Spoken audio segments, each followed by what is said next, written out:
In this video, I will show you how to delete your Grok chat history to clean up your interface or manage your data privacy.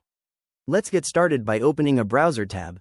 I head to the search bar at the top of the browser window and type in the text Grok to find the application page. After typing it out, I hit enter to load the search engine results. I look through the page and click directly on the primary link for grok.com to open the tool.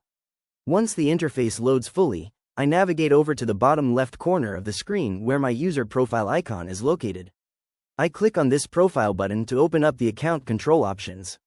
A small pop-up menu appears above it, and from these choices, I select the settings option at the very top of the list. This action immediately brings up a large settings window right in the middle of the screen.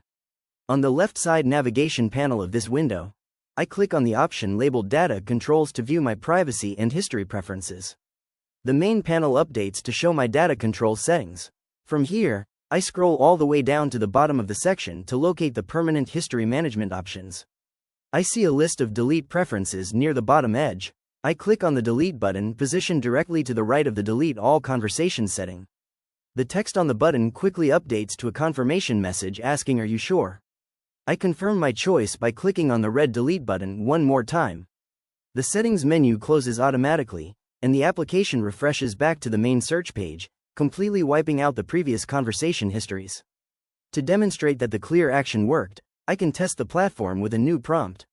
I click inside the central search bar that asks "What do you want to know?"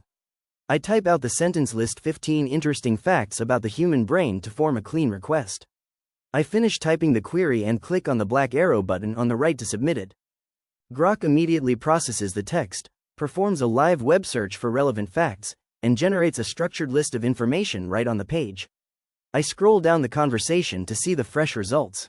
This shows that the tool is ready for new prompts after a complete history reset. If you found this walkthrough helpful, please consider liking the video and subscribing for more quick tips and tutorials.